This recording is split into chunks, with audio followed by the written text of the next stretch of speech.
Hello दोस्तों, मैं Y Singh आप सभी का अपने रेवन स्टडी चैनल में स्वागत करता हूं। दोस्तों, मैं आप सभी के लिए जीके के कुछ महत्वपूर्ण प्रश्न लेकर आया हूं, जिसमें ये रहा आपकी स्क्रीन पर पहला सवाल। निम्नलिखित को कालक्रम अनुसार लिखें। नंबर 1, सैयद वंश, तुगलक वंश, गुलाम वंश, खिलजी वंश और लोधी वंश।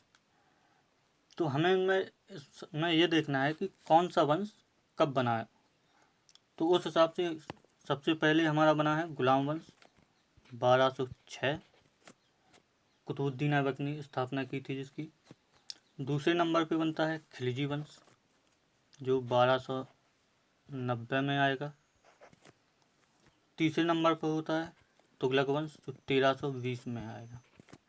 चौथे नंबर पर सैयद वंश, जिसकी स्थापना 1414 में खिज्र खां करता है। तथा आखिरी आता है सल्तनत का आखिरी वंश होता है लोधी वंश, जो 1451 या 52 के आसपास बनता है।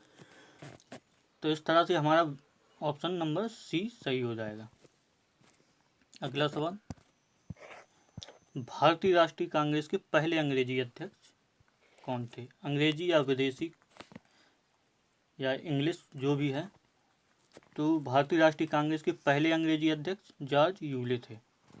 और अगर पूछा जाए कि भारतीय राष्ट्रीय कांग्रेस के पहले अध्यक्ष कौन थे, तो क्या होगा? WC बनर्जी।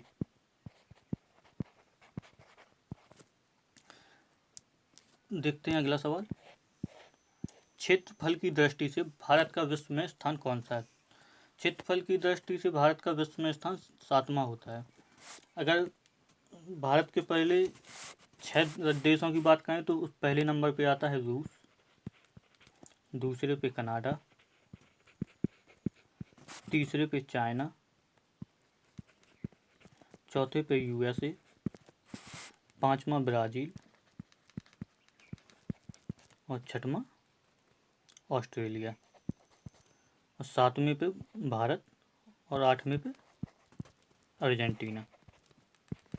इंडिया के बाद कौन सा आएगा? अर्जेंटीना।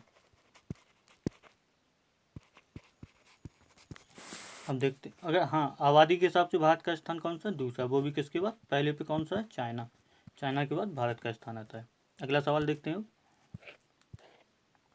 संविधान बनाते समय जो क्षेत्र नॉर्थ ईस्ट फ्रंटियर एजेंसी अथवा नेफा के नाम से जाना जाता था, वह अब है।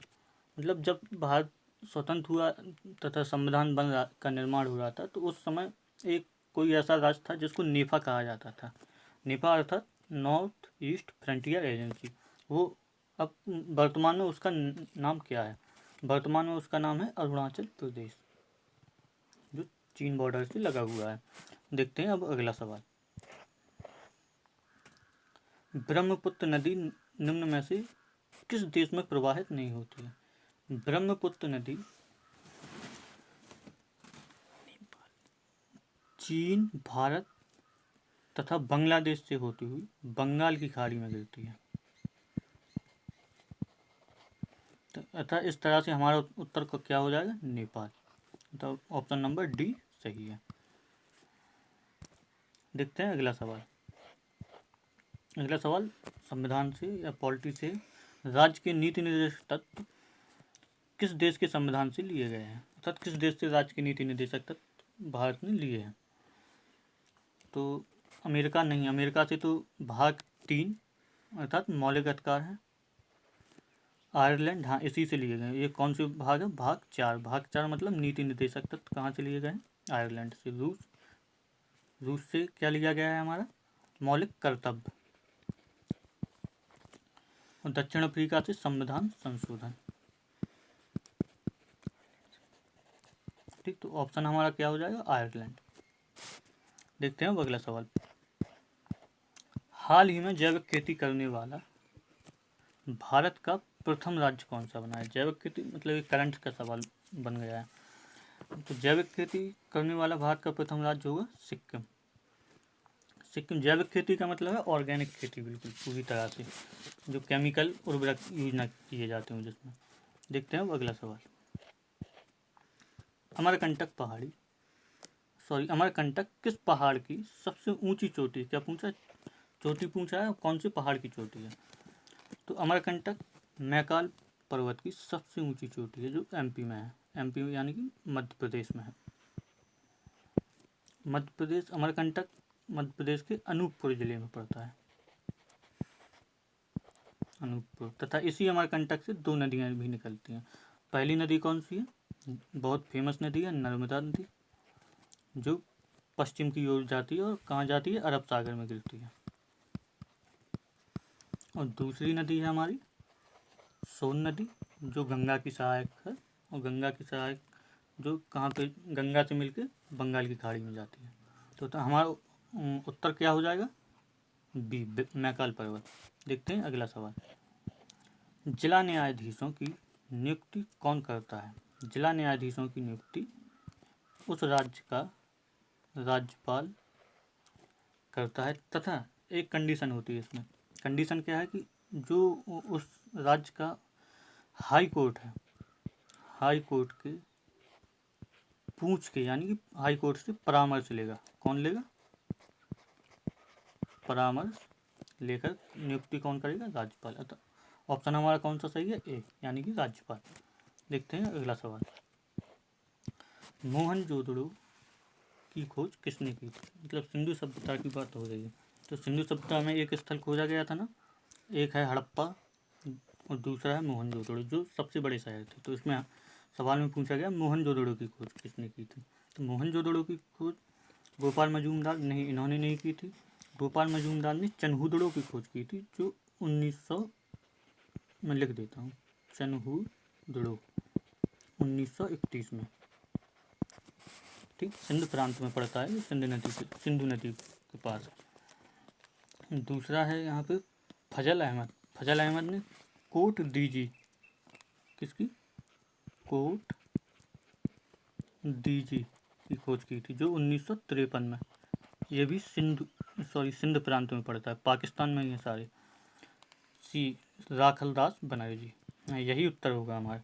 राखलदास बनर्जी ने कब की थी? 1922 में मोहनजोदड़ो की खोज की, जो सिंध प्रांत के लरकाना जिले में है। लरकाना जिला और सिंधु नदी पर है, ये तो क्लियर ही है। इसी मोहनजोदड़ो को सिंधी भाषा में क्या कहते हैं? सॉरी,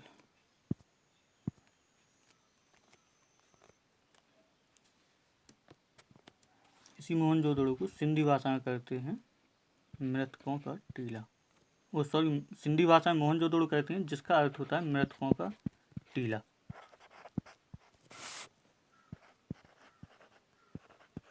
ठीक है, अब देखते हैं अगला सवाल। क्वेश्चन नंबर 11 क्या? गवर्नर जनरल को अध्यादेश पारित करने की शक्ति किस अधिनियम के आधार पर या तहत दी गई थी? तो चार्टर एक्ट 1833 नहीं, ये इससे नहीं था।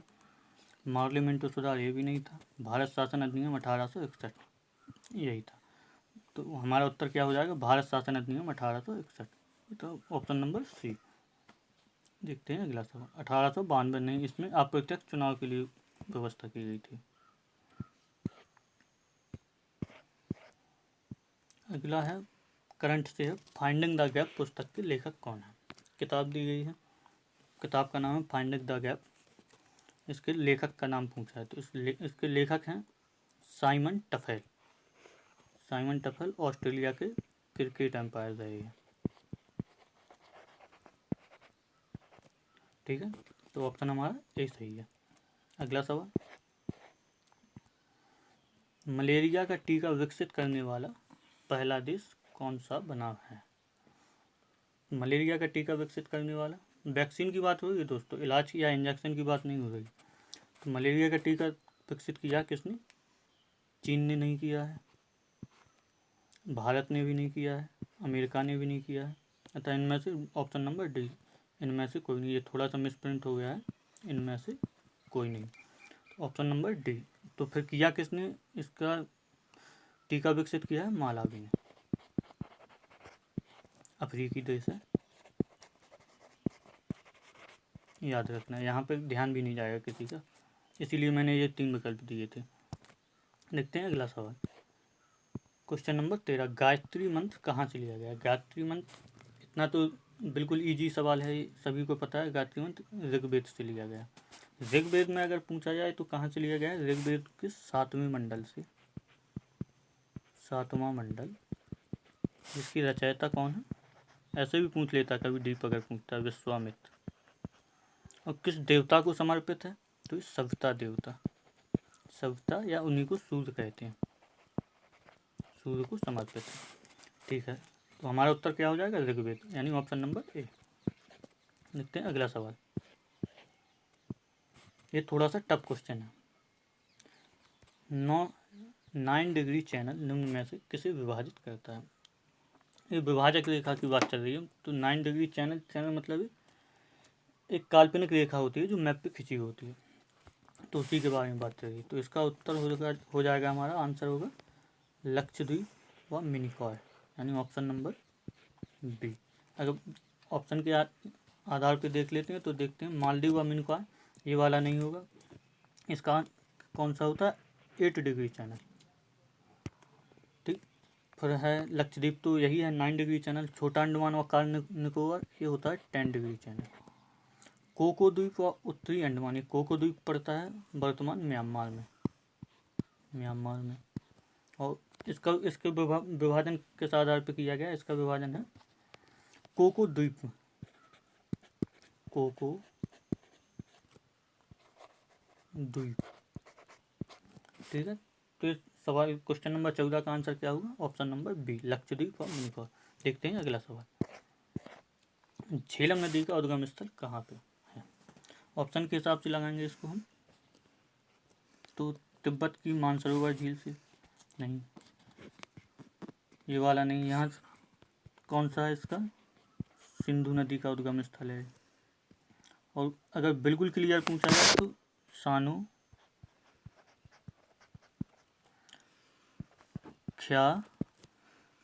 ख्या व हिमनद, किसका उद्गम स्थल है? सानो ख्या व हिमनद, सिंधु नदी का। दूसरा ऑप्शन है इसमें रोहतांग दर्रा के समीप, यानी रोहतांग दर्रा के पास से कौन सी नदी निकलती है? रावी, मतलब ये भी नहीं है। शेषनाग झील, हाँ ये है। बैरीनाग झील यानी कश्मीर के पास।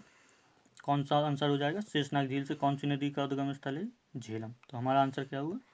शेषनाग झील, यानी ऑप्शन नंबर सी। हाँ, इसको भी देख लेते हैं। राजस्थान से सतलज नदी निकलती है। तो हमारा ऑप्शन क्या होगा इस आधार पर? सी। देखते हैं अब अगला सवाल। उच्च न्यायालय निम्न में से किस अनुच्छेद के तहत रिट जारी करता है? उच्च न्यायालय यानी हाई कोर्ट। एक तो सुप्रीम कोर्ट रिट जारी करता है, दूसरा हाई कोर्ट भी करता है। सुप्रीम कोर्ट किस अनुच्छेद के तहत करता है? 32, यानी 32। तो इससे तो सुप्रीम कोर्ट करता है। तो पूछा किसका गया है? हाई कोर्ट का। हाई कोर्ट किस अनुच्छेद के तहत करेगा?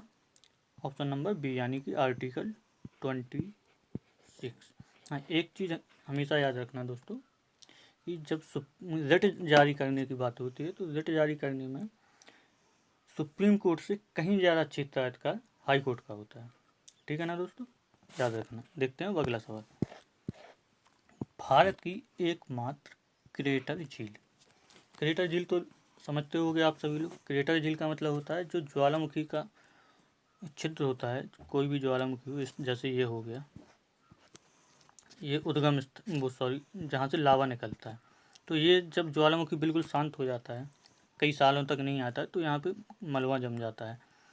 जब मलबा जम जाता है तो धीरे बारिश होते, बारिश का पानी आता है और ये धीरे धीरे झील का रूप ले लेता है। तो इसी को क्या बोलते हैं? क्रेटर झील। तो वही मतलब ऐसी कौन सी झील है इनमें से जो भारत में है? तो एकमात्र है, यह भी क्लियर है कि भारत में क्रेटर झील कितनी है? एक ही है। तो सांबर झील नहीं, ये तो राजस्थान में, ये तो हो ही नहीं सकता। लोनार झील, हाँ ये है। लोनार झील कहाँ पे? महाराष्ट्र। ठीक है ना। चिल्का झील खारी झील है। लोकटक झील मणिपुर में, जो भारत की सबसे ऊंची झील है। तो हमारा आंसर क्या हो जाएगा? हमारा आंसर हो जाएगा लोनार झील, यानी कि ऑप्शन नंबर बी। देखते हैं अगला सवाल। निम्न में से कोरोना वायरस से मुक्त होने वाला भारत का प्रथम राज्य कौन सा है? करंट अफेयर से बिल्कुल ईजी होगा, रोज देख ही रहे होगे आप सभी लोग। तो इसका आंसर हो जाएगा गोवा, यानी ऑप्शन नंबर बी। गोवा पहला है, मणिपुर दूसरा है। ऑप्शन नंबर 20 का आंसर हो जाएगा। देखते हैं अगला सवाल। बिल्कुल आसान सा सवाल है। राजतरंगिणी पुस्तक के लेखक, तो काफ़ी पेपर में, पुराने पेपरों में भी आ चुका है। राजतरंगिणी पुस्तक के लेखक कौन से हैं? कल्हड़। हाँ, इस बारे पुस्तक के बारे में क्या है, ये भारत की पहली ऐतिहासिक पुस्तक मानी जाती है। ऐतिहासिक पुस्तक यानी कि जिसमें इतिहास का विवरण दिया गया। और इसमें अगर पूछा जाए कहाँ का इतिहास है तो कश्मीर। पुस्तक का नाम है राजतरंगिणी, लेखक का नाम है कल्हड़। तो हमारा आंसर क्या हो जाएगा इसका? बी यानी कि कल्हड़। देखते हैं अगला सवाल, और अंतिम होगा जो आज का। चंद्रयान-2 किस तारीख को लॉन्च हुआ था? करंट अफेयर्स ही है एक तरह से। तो देखते हैं, चंद्रयान-2 हमारा लॉन्च हुआ था 22 जुलाई को। जो लैंड हुआ था 7 सितंबर 2019 को। ठीक है, लेकिन ये लैंड पूरी तरह से 100% सफल भी नहीं हुआ था, और इसको 100% असफल भी नहीं बोल सकते। तो इसमें एक्चुअली हुआ क्या था, जो लैंडर था, लैंडर का नाम क्या था?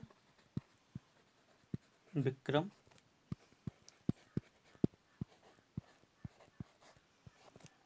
और एक उसका रोवर था, रोवर क्या था? प्रज्ञान नाम का। प्रज्ञान रोवर था, जिसको वहाँ की सतह पे घूमकर उसकी जानकारी इकट्ठी करनी थी। तो इन दोनों का संपर्क टूट गया था। टूटा कैसे था अगर पूछा जाए? सॉफ्ट लैंडिंग होनी थी, सॉफ्ट लैंडिंग। एक्चुअली संपर्क, इसमें समस्या क्या हुई थी, जो सॉफ्ट लैंडिंग ना होकर इसकी क्या हो गई थी, हार्ड लैंडिंग हो गई थी। तो इस तरह से ये समस्या उत्पन्न हुई। क्या हुई कि जो लैंडर था उसका रोवर से संपर्क टूट गया। बाकी सब यही है। अच्छा, इसका ऑप्शन हमारा हो जाएगा ए, अगर आंसर की बात की जाए तो ए हो जाएगा। बाकी सब इतना ही है दोस्तों। आगे धीरे धीरे आप सभी को इसी तरह से वीडियो मिलते रहेंगे, और अच्छे अच्छे वीडियो आएंगे। ये तो अभी पहला है। उम्मीद करता हूँ आप सभी को ये वीडियो बहुत पसंद आई होगी। धन्यवाद।